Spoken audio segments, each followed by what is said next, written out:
Instead, we have the opportunity to make a habit of empathy, to recognize ourselves and each other. My name is Scott Catamas, and I was first introduced to nonviolent communication 10 years ago. I've made my living most of my life as a writer, director, and producer of television, won some Emmy Awards, and I was hired by the Center for Nonviolent Communication in the year 2000 to produce a series of videos and DVDs on Marshall and introducing people to NVC. And it was a real blessing for me because it gave me a chance to travel with Marshall, filming him in a wide variety of situations, couples, children, prison systems, and I was blown away. I was really amazed at these extraordinary tools. And I was especially touched by how cross-cultural and non-denominational nonviolent communication is. And of course, Marshall's understanding of the power and value of empathy. So I worked on those video projects for a few years, started practicing, then started teaching. And I started teaching about 7 years ago. And for the last several years, I've been a full-time coach and counselor, mediator, and teacher of compassionate communication. It's really taken a predominant role in my life. Since your video series is on empathy, I wanted to share a couple of experiences that have been very valuable to me. First and foremost, on a personal level, is my marriage. I am married to a wonderful woman. We've known each other for 21 years. We've been best friends for 9 years. But we only trusted that we could actually live together 3 years ago and get married 2 years ago because we're so radically different. And it's the tools of NVC and specifically understanding each other that is why we have a happy marriage. Every day we have differences. Every day. But we've learned to really listen to the other, to understand the other person's reality, as dramatically different as it might be from my own, or for her. And so as a result, instead of getting into right-wrong, or trying to change each other, we just kind of empathize with each other and understand each other.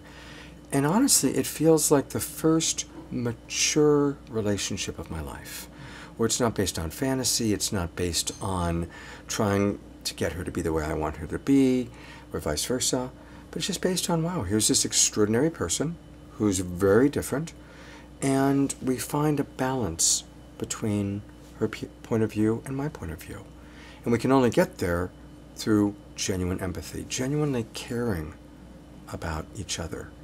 And that's our practice, is to care about our own needs, but to care equally about the needs of the other. And of course we do that through really listening with our heart, instead of listening with the mind, or what I might call the monkey mind.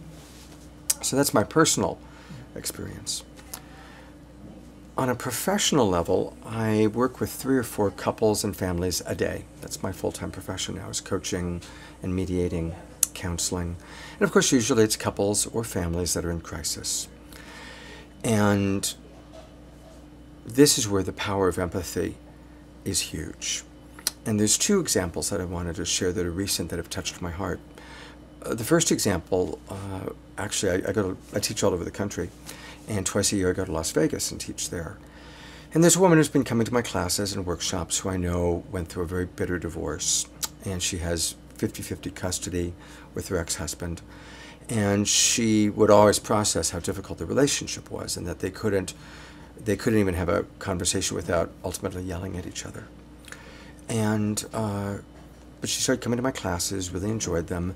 And on my last trip to Las Vegas, she arranged for him to come to my introductory workshop. She then came to my advanced workshop, and then they both agreed to do a session with me together. First time that they were going to be in the room together, other than just dropping off their child, in 2 years. And before a word was said, and they were both very nervous, they walked in, I had them sit down, look at each other, and I said, I just want to remind you, look at this person. This is the father of your child. This is the mother of your child. I want to ask you to start by remembering the love, remembering how much you once loved each other enough to create this beautiful child. Well, she starts to cry. And I just continued, and I asked her to have some empathy about some of the challenges that I knew he was going through. And I asked him just to remember some of the challenges that she's gone through while they looked at each other.